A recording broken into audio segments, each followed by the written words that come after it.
Have you ever wondered how an actor goes and performs on a stage in a play without ever messing up? Well, hi, I am Rachel and I have been performing in theater plays since I was 12. Now, I've actually had the pleasure of going and performing in front of a crowd of hundreds of people. Now, there are actually 3 steps that an actor must go through before ever performing in front of a crowd. First is the audition process, then the rehearsal process, and then the actual performance, which requires a lot more than people might think. Starting off with the audition process. How it works is the actor goes and performs their audition piece in front of a group of directors. Now, this is probably the most nerve-wracking part for an actor because they don't really know what the director is looking for in terms of acting. Now, it is very important to remember that, according to Lionheart Theater article from Script to Stage, scripts should be chosen not just for their artistic quality, but also based on how realistically the production can be assembled given your specific limitations. This means that not every actor has a certain skill set that is required to play a specific role. I actually have here a couple of scripts that require different skill sets for each one. Here I have a play in which the skill set that is required of an actor is more specifically targeted towards just acting and being able to portray the emotions of that character.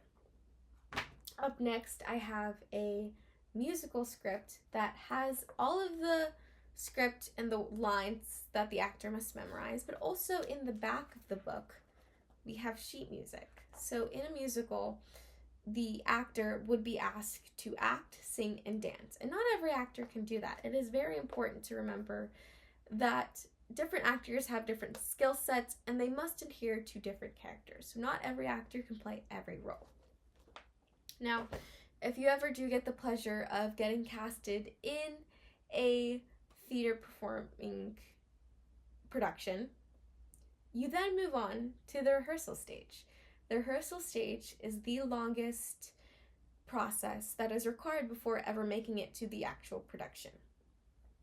Most actors will choose to act for their character wearing a specific pair of shoes. These are called character shoes, and most female actors will wear them when actually doing the rehearsal process. In the rehearsal process, the actor will work with the director in a learning stage called blocking. Blocking is the stage where the director works with the actor side by side on the set to learn what the actor must be doing in that scene. An example of this is when an actor would be asked to pick up a plate at a specific point when another actor who they are acting with in the scene says a line. This is important for the actors to understand and memorize because sometimes doing those sort of directions that the director gives you leads up to the next part in the play. According to the playwright's realm, the director runs the show. So most actors have to be able to pay attention to what their director is telling them and be able to execute what the director tells them. That is why the rehearsal step is the longest process before the performance, and typically these require long rehearsal days. So it is also very important that all actors carry a water bottle or a snack with them as they are rehearsing and memorizing their lines.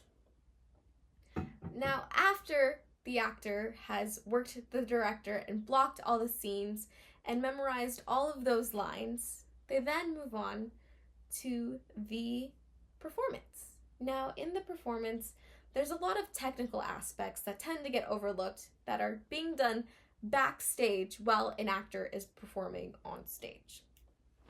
I have here with me one of the costumes that I actually wore in a production of Beauty and the Beast as one of the villagers. This costume I wore for part of the scenes, but it also wasn't the costume that I was wearing for the entire play. In fact, I also had the pleasure of being Chip the teacup while also being a villager in this play/musical. Now, this is probably the longest part of the play because I remember having to switch between being an ensemble member to being Chip the teacup, and switching between these multiple costumes and having to go run from one side of the stage to the other. And it was a very all-consuming process where the actor had to be fully all in. And because of those months and months of rehearsal and training, it wasn't too difficult because I had been prepared to play that role. So that is how an actor goes from not really knowing what they're doing on a stage to then being able to perform and hopefully not mess up.